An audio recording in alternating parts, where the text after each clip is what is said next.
However, this is one of those legends that I haven't, as an Australian, personally grown up with, as this originates in more rural outback areas of Australia, as that is purportedly where the light phenomena is witnessed.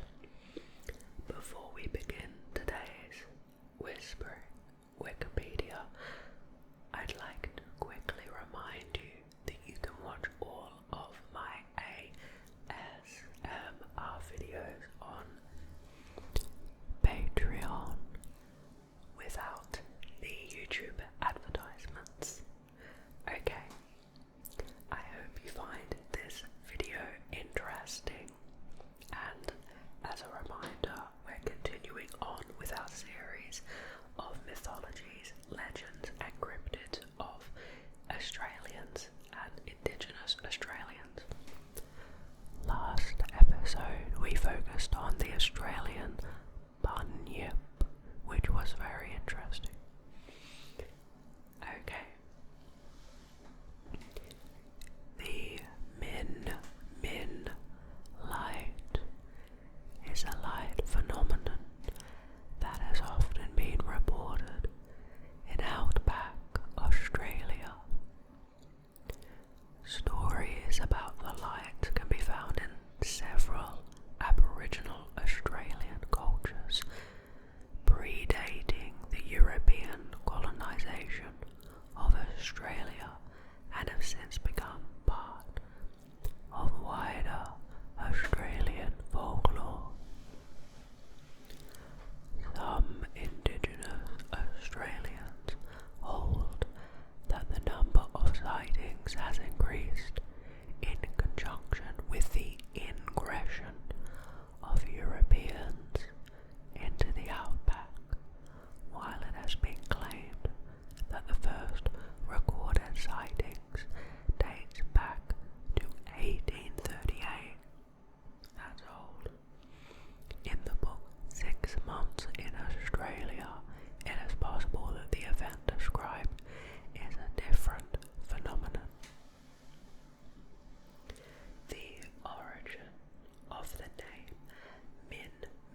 sightings are reported to have occurred in Channel County, another district where min lights are often reported is Yanda, South Australia, which is centred within a low-lying basin known for recording extreme heat.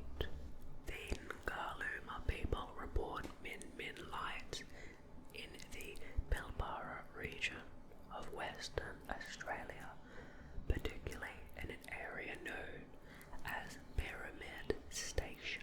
Now let's learn a bit about the appearance and behaviour of the min lights.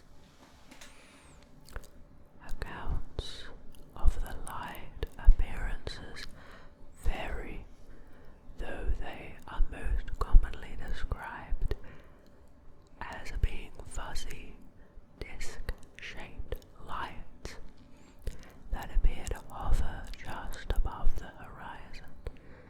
They are often described as being white, though some accounts describe them as changing colour from white to red to green and back again.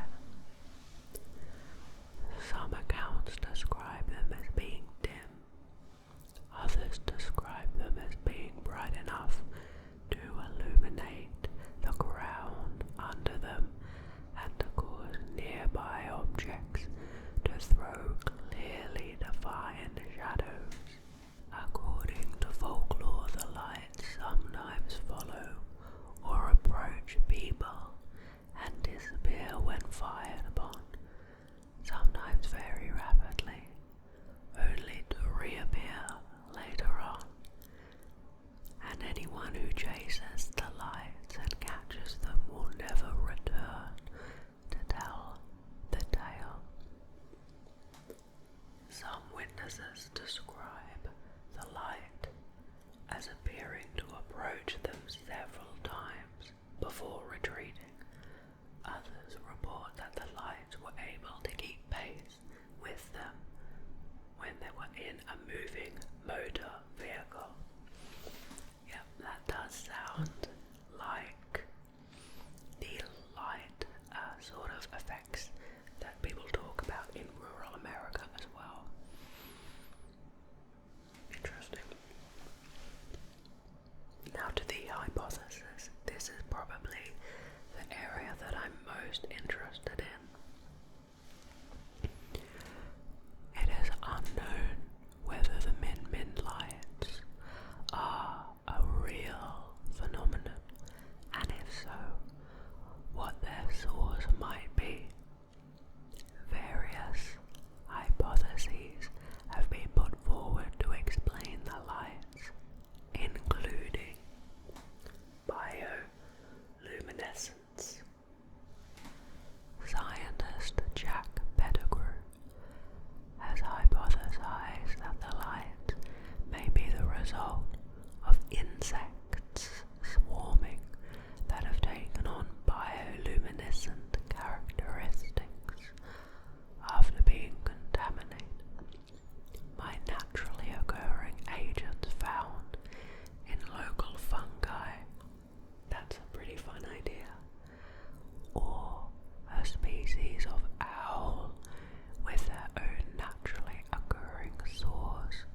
also explain how reports of the sightings have changed over the years. The first reports and Aboriginal legends were of stationary lights, which would have been refractions over the horizon of campfires. That makes sense, actually. Later reports are of lights that actively move with a Fata Morgana mirage. This would be a refraction of car headlights over the horizon being reflected and being seen to move. The area of min-min lights are in a desert with known temperature inversions in the atmosphere. And now, in popular culture, the min-min lights appear in the first episode of the second season of the Australian web television series Wolf Creek. The min-min lights also appear in episode 16 of season 3 of the Australian television series McLeod's Daughters. And lastly, in 2020, the Australian band Custard released a single titled The Min-Min Lights. Well, thank you so much for watching.